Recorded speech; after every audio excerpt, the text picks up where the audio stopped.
Hello and welcome to my channel. My name is Derek, and today we're going to be going over the MPC One, and this is a very powerful machine. And I did another video on it a while back, kind of when it first came out.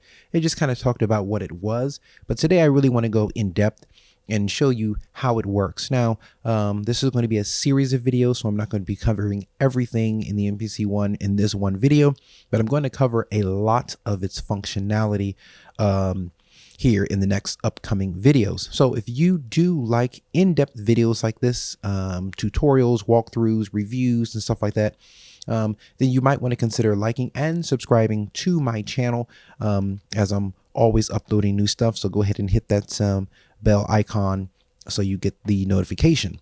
Now let's go ahead and get into it. The MPC One. Now this has been covered by a lot of different people, a lot of different videos and stuff online. So I don't want to go over all of its connectivity and so forth in depth, but I do just want to quickly cover some of the stuff that it has. So it has two inputs and two outputs, quadrants, inputs and outputs. Now on my inputs, I have it connected to a mixer here in my studio. So I have the Studio Live 32SX digital mixer by PreSonus, and everything in my studio is connected to that mixer, and that mixer is then connected to the MPC One. So if I want to play any of my keyboards and run them through the MPC One, I can do that. Any VST, anything that's in my computer, I can run it through the MPC One. Any kind of microphone, I can run it through the MPC One because it's all connected to my mixer. And then my mixer is connected to this unit here.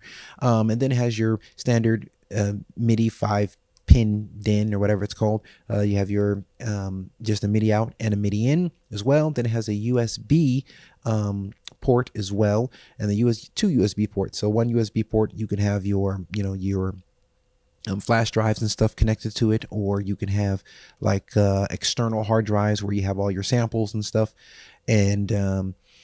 or really you can connect MIDI through it as well. So you can connect any kind of class compliant MIDI device. So I can connect my Keylab Arteria 49 MK2 up to it via USB, plug it into here, and I can play the sounds and stuff like that using the Keylab if I wanted to. Or I could connect a USB hub to it, and then I can connect a whole bunch of different devices via the USB hub into the MPC One. So then all of those would be connected via MIDI, but that doesn't translate any audio data, but it does give you MIDI data.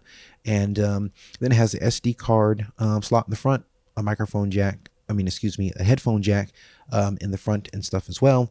Has a Ethernet port so that you can connect to like Ableton Live Connect if that's what you want to do, or any other devices and stuff that transfer data over Ethernet that's compatible with the MPC One. So today in this walkthrough and whatnot, and this in-depth look at it, we're just going to be looking at it in standalone mode. We're not going to be covering the software. It does come with software as well. It comes with the MPC software, and you can record and do all kinds of stuff in the software and use this as a controller in controller mode. But because I basically use this in standalone, that's really what I want to cover. Whenever I want to use software, I actually use my machine MK2, and I use the machine software and stuff like that if I want to use software. I specifically bought this because it is standalone, and when I got this there was no MPC or the Machine Plus that is actually standalone. Anyway, but that would be a whole different video. So here we are with the MPC One, and when you turn it on, this is the screen you'll come to, and it's got all of your demos and stuff that come installed from the factory, and you can select one of those and work with those demos. But we're going to work with the empty project, and so all I have to do is touch the screen down here where it says empty project, and it opens up an empty project for me. Now the thing about the MPC One, since I just touched the screen, let's talk about that. The screen is absolutely amazing. Now, I normally do keyboard reviews and stuff like that. This is my first MPC, so I'm not a legacy MPC user. And the MPC One is indeed the entry-level offering from Akai Professional. But when we say it's entry-level, it's not truly an entry-level machine. It gives you professional features, functionality. Oh, I forgot to mention it has the CV and Gates and connectivity in the back, so you can control all of your modular gear as well. So I mean, it just comes really packed full of features. But this is designed, according to Akai, this machine is designed to attract new beat makers, to get, you know, brand new people into the MPC, the Akai professional ecosystem, and so on and so forth. And so it wasn't really designed and aimed at legacy MPC users, though of course there will be MPC and are MPC legacy users that do have it, love it, buy it, want it, use it, whatever. But that's not what they really aimed it at. They wanted to expand their customer base. And so I come from that, you know, keyboard world. So I work with workstations and synthesizers and so on and so forth. When I say that the Chord Kronos UI, the user interface, is dated and that the screen is unresponsive and stuff like that, when I'm talking about the Chord Kronos, I'm specifically basically comparing it to the MPC. The MPC, you know, it's really like working on a tablet or a cell phone. It's not quite as good as my cell phone, but it's very, very close to tablets and phones and stuff like that. So it's really a joy working with the screen. It doesn't feel dated or anything like that. So let's go ahead and get into it. So I've got an empty project here, and let me just explain what a project is. Now, a project contains, you know, three main pieces. It contains sequences, it contains tracks, and it contains programs.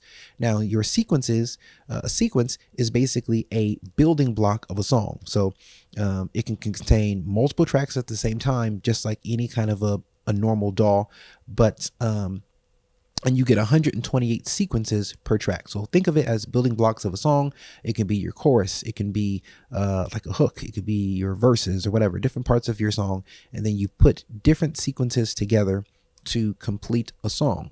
Now, with that said, there's a lot of flexibility when it comes to the MPC. If all you think about this, if the only way you think about this machine is as a beat maker, I think you miss a lot of the power that is actually in this unit, because, for instance, yes, a sequence is a building block of a song, and you can use it for, you know, different parts of a song, like verses and so on and so forth.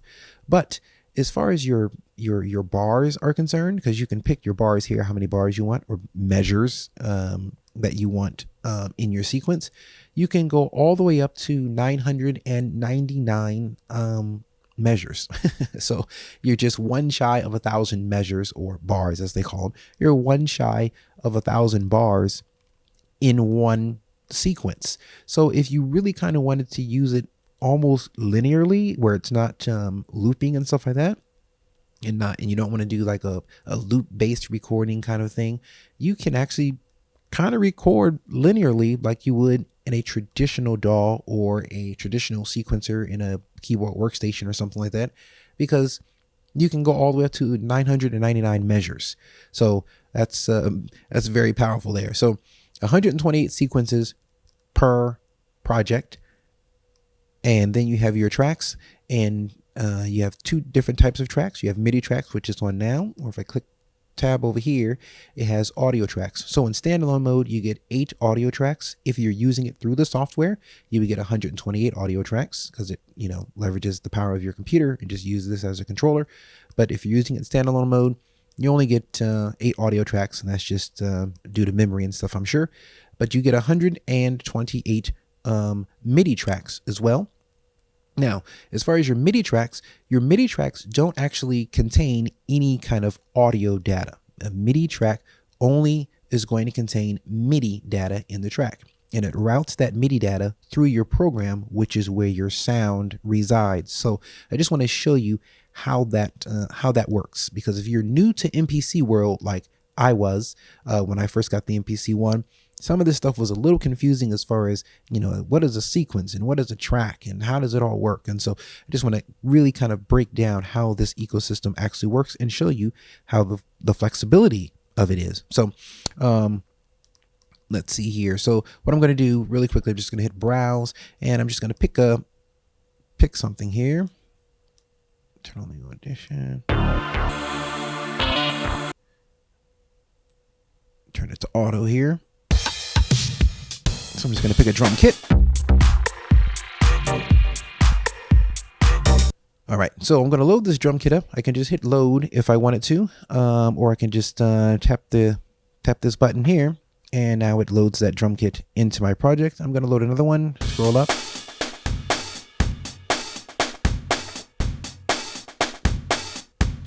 All right, so now I'm going to load that one, and I can control the audition here. So if I hit play, it plays the audition, or I can come over here and I can tap the auto off, and then when I scroll through it, the auditions don't play automatically if I don't want them to.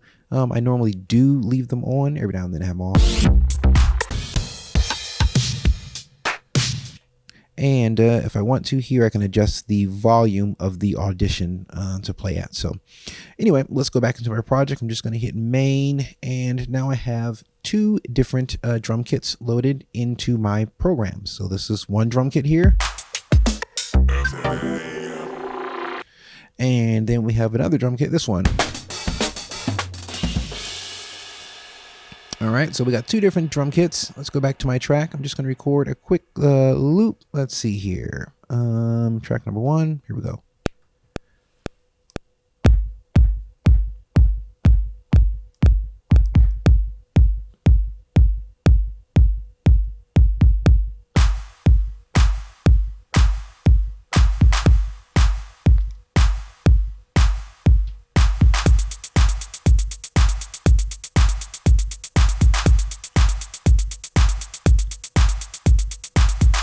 All right, so that's good enough. So now I have this MIDI data. Just come here, hit the grid. I'll show all this stuff more in depth a little bit later in the video. So you can see all of this MIDI data. You have track number 1, and we have our MIDI data for the track.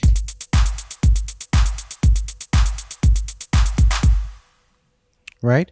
And so this is the MIDI data for the track. Now let's go back to my main here. Now what I can do is I can come down here with the drums, and I can change the sound. And now the track.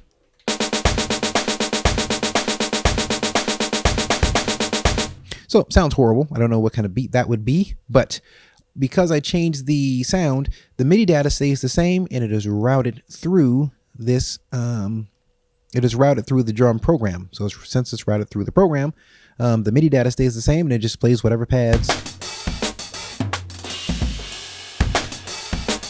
Whatever pads are there, because it's just MIDI data here, and it's not really audio data. So what does that all mean?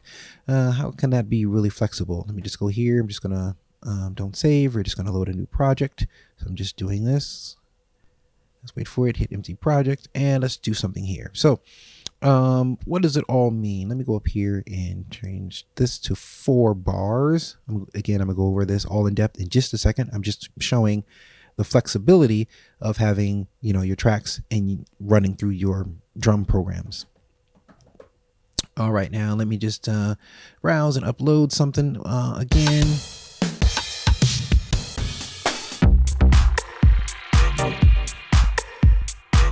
So we're gonna load this drum kit, and let's go back to my main here. Now let's go ahead and record once again, and I change it to a 4-bar loop this time. Let's do 2 bars just for the sake of the tutorial, and we're gonna hit record.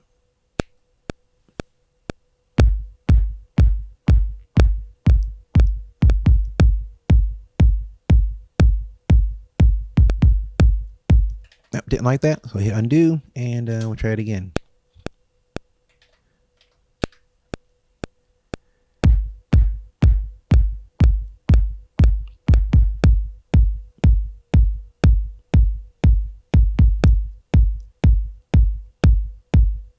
All right, so time correction is on. That's why time correction is basically your quantize, and so I have it. I have that on. That'd be something I probably go over in a later video, but that's what's correcting my time and keeping everything on the beat. Okay.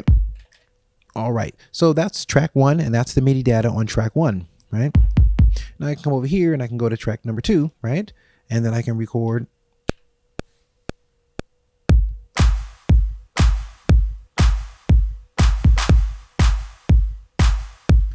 Then I can come over here to go to track number 3, and I can record my hi-hats.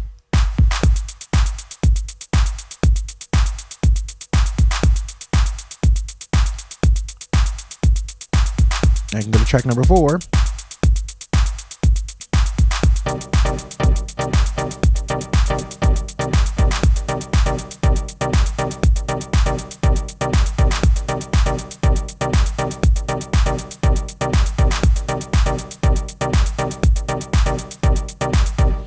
All right, so good enough. So what we literally have now is I have, I'm just gonna go to my pad and mute here. So on track number 1, I have my kick, and track number 2, I have my claps. Track number 3, I have my hi-hats, and track number 4, I have that kind of MIDI stab kind of thing. And so they're all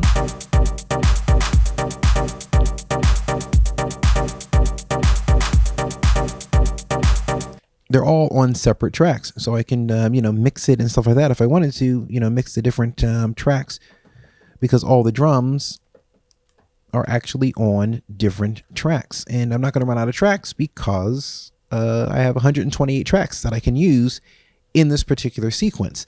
Now, for legacy MPC users, that may not really be a big deal, but if you're used to using hardware like a Chord Chronos or a Montage or something like that, or maybe you're used to using like the Roland MC707 or something like that, in my Chord Chronos I get 16 tracks, 16 MIDI tracks. Now there's some workarounds and stuff like that where you can kind of bounce tracks and do some different things and so on and so forth, but separating out all of my drums on a track like that, because I don't get as many tracks, I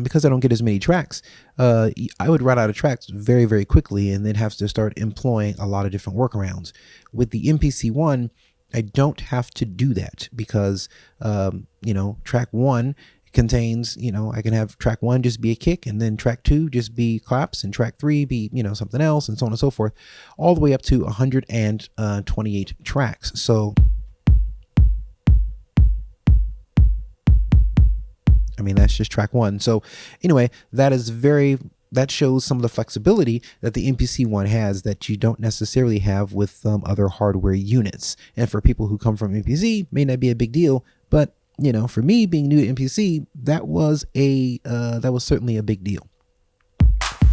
All right, so I'm gonna go up here and we're gonna just load a new project because I just like to start from scratch. And let's create something here. So I'm gonna go to empty project again. Tap the empty project. We're going to make this 4 bars, and then I'm going to come over here and I'm going to hit browse. So this is the way you find your instruments. You hit browse, and when you hit browse, then it pulls up this menu that we were at before. Now I'm going to specifically this time, instead of picking a drum kit that's already preloaded with the sounds and stuff, I'm actually going to come over here and tap samples. And now I can actually browse through the various samples, but it has a whole lot of samples. So we want to narrow the samples down. So what I'm going to do is I'm going to come over here into the search directory, and I'm going to start by typing in kick, hit do it. And now everything with the word kick in it comes up, and I can pick a kick. So I pick this kick just by hitting the button, and now that kick is loaded into my what's called a sample pool. So I've got a kick, and now I'm going to come up here, I'm going to hit this X, and we're going to find a snare. Hit do it, and now I've got a variety of different snares I can pick from, and we'll use that snare there. And then we're going to come up here one more time, and I'm going to hit hat. I'm going to find a hi-hat, just hit do it. Now loads all these hats.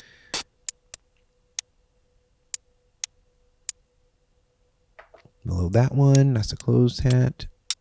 And I'll load that one, which is open hat. All right, perfect. Now I can come over here to where it says sample assign, and I can assign these various drums that I've loaded into my sample pool. This is my sample pool here. I can assign them to the pads. Now there's a couple ways I can do it. I can click the pad here, and then I can, hit this. Like for instance, we're gonna do the kick. So I can touch the pad, kick, and then all I have to do is hit the button, and then it loads to this pad. I can select this pad here, and I can come to snare and then hit the button here, and now I have the snare. I don't have to touch the touch screen if I don't want to. I can just hit the pad down here, and I can load the closed hi-hat. Hit there, and we're going to do the open hi-hat here. Excellent. So now I'm going to go to my main.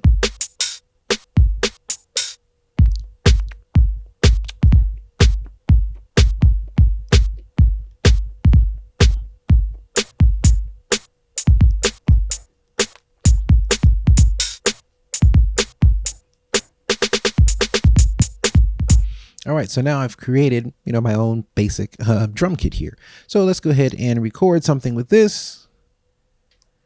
So record overdub, and not record overdub, just record, and hit play start. 1, 2, 3, 4.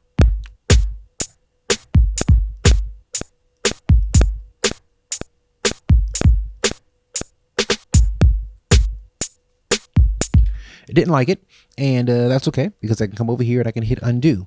Now, the thing about undo on this machine is you have multiple undos. So I just hit undo again, and it took away the pad. It took away my open hi-hat there. Click on it again, hit this, hit that. Now I have my open hi-hat back. Go back to my main. You get multiple levels of undo. Now, again, this is a big deal to me because on my keyboards, I only get one level of undo. So if I record something and undo it, I can do that. But if I record something and don't undo it and then record something else over the top of that, I can't undo 2 steps back. I'm not really sure how many levels of undo the MPC One has. I knew it at some point just reading the manual, but it's got a lot of levels of undo, so I never really have to worry about running out of undo. But the thing is it allows you to experiment and explore stuff or whatever, and then just hit the undo, over and over again if you want to just kind of erase it and start back at a good point. So that's a big deal. Once again, having an undo. And the the Roland MC707 doesn't even have an undo button. So when you are recording on that, it's a little frustrating when you do something and, oh man, I don't want to keep it that way, and you can't just hit a button and undo it. So again, for people who are used to MPC world, not a big deal, but for me, that's a big deal. Let's record again.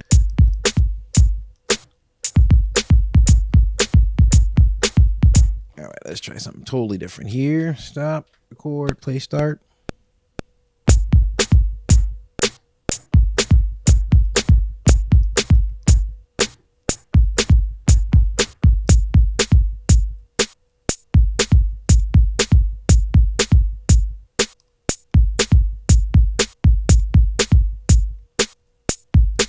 All right, good enough for this here. So all right, that's perfect. Now I'm going to come over here and we're going to select a different track, and I'm going to go back to my browse, and this time I'm going to go to browse over here, and I'm going to go to my expansions just by clicking expansions there, and let's get rid of this hats and do it now. Let's go to this.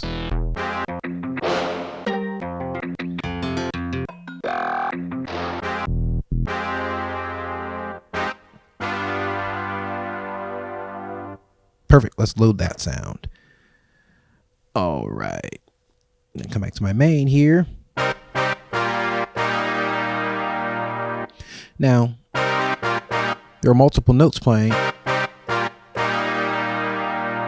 with that sound. If I go to my pad perform here, we can see that the pad perform right now is it's on chord progressions. So this is a C minor 7.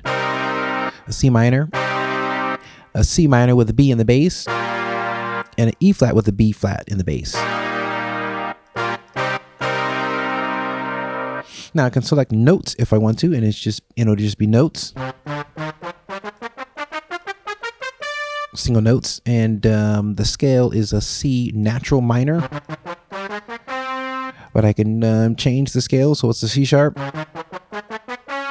We can go up, or or we can go down if we want to, and we can change the kind of scale that we're using. So right now it's on natural minor, but we can do a harmonic minor.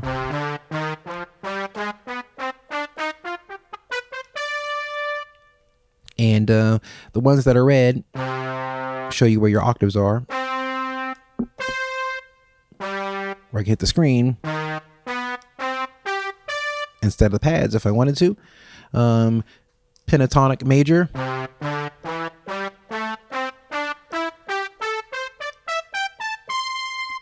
Right, so a bunch of different scales and stuff that you can use, but we're going to go back to our progressions and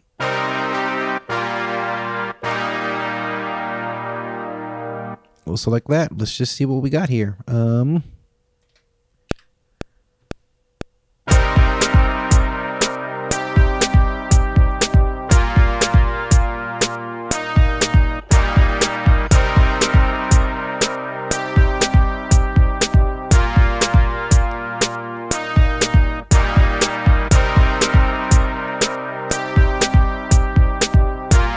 All right, good enough for this. So now I've got some horns in there and I've got drums in there.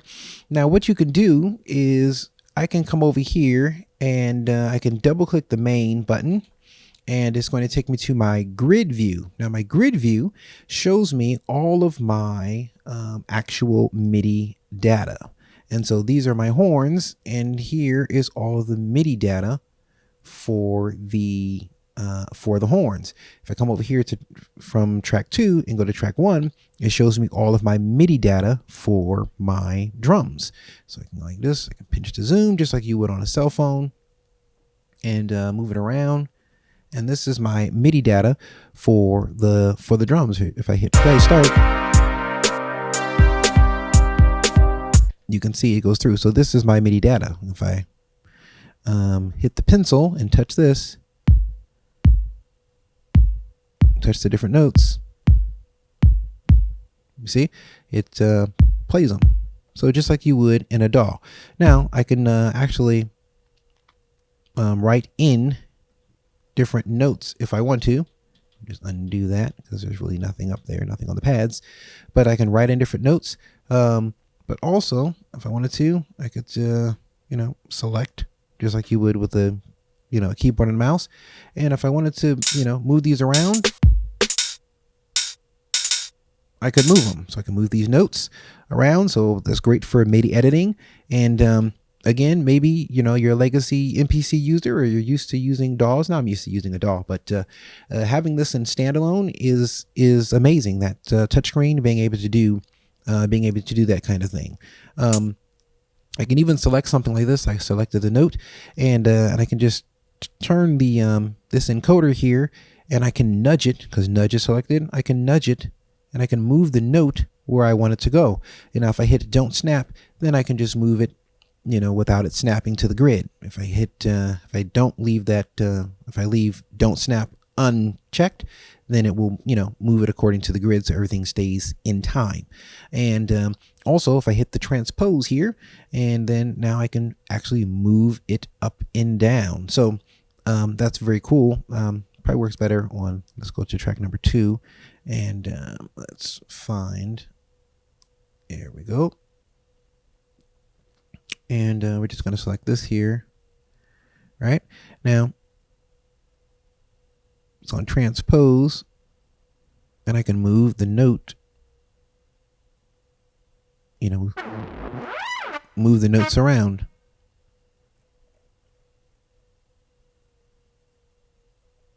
If I wanted to, so somewhere else on the piano roll. So you just select it. If I wanted to erase something, I could just come over here and just erase it that way by selecting the eraser and erasing it. This is all very, very, powerful stuff. So I just changed the notes and stuff around there, but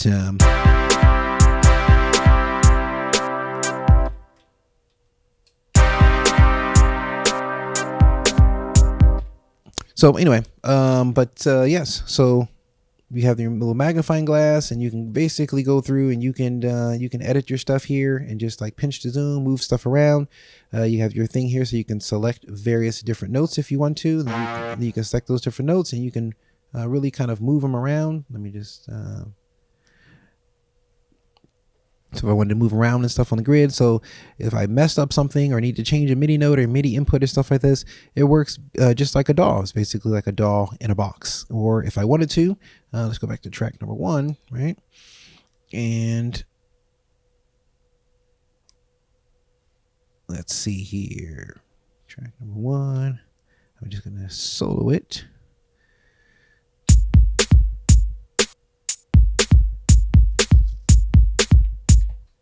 All right, I could actually write notes in if I want to. So if I wanted to put a bunch of notes in, I could do it. Let's make it bigger here. If I wanted to put notes in, like so, you know what I mean? I could just put notes in however I wanted to. So again, very good intuitive stuff. And once you kind of get your head wrapped around it, it becomes very easy to work with. And as far as the hardware world is concerned, this is highly advanced for a MIDI unit, and especially when you combine it with the user interface that it gives you. It's very, very powerful. Also, so there's one more thing that I wanted to show you, and that's the audio tracks and how those kind of work a little bit, because I mentioned that I have everything in my studio connected to the MPC One. Let me just go grab a new project here really quickly. Let's see, new project. Don't save. All right, empty project. Perfect. Just like to start from scratch. So not only do you have your MIDI tracks, but like I said earlier, you can come over here to your audio tracks, and everything I actually have routed into the MPC, because the MPC is connected to my mixer. So I can come over here and I can hit auto to record. Now I'm just using my Arturia Keylab 49, and it's connected to with complete control by Native Instruments, and that is routed to the mixer, and the mixer is routed to the keyboard. I mean, to the MPC One. So let me just record something here really quickly.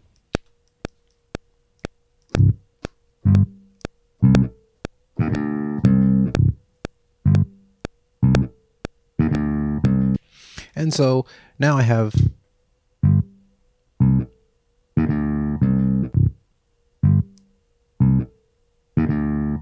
some audio from a source. So, if I go into my browse here and I select the drum kit and load that up, and let's go back to my main here, and let's go back to my MIDI. There it is. All right, so now we can record.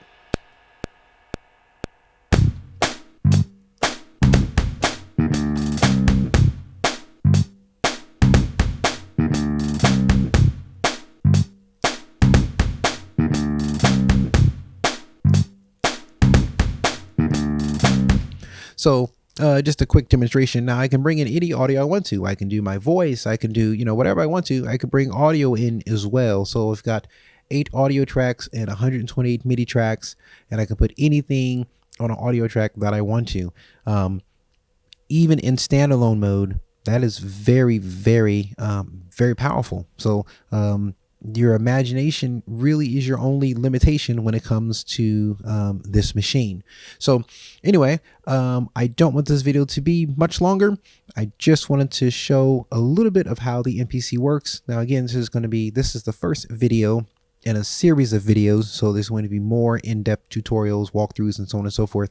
But I really do like this machine, and for people who really like to sequence on hardware, I believe this is an excellent option if you like using hardware. And especially, hey, my keyboard players out there, you play keyboards, you have a Chord Kronos, you have a a Montage or something like that, or a Roland Phantom, you ought to check this out, because I believe that the sequencer in this unit kind of, I wouldn't say blows away, but it's a lot more intuitive than those other sequencers that are in those hardware units that we've become accustomed to.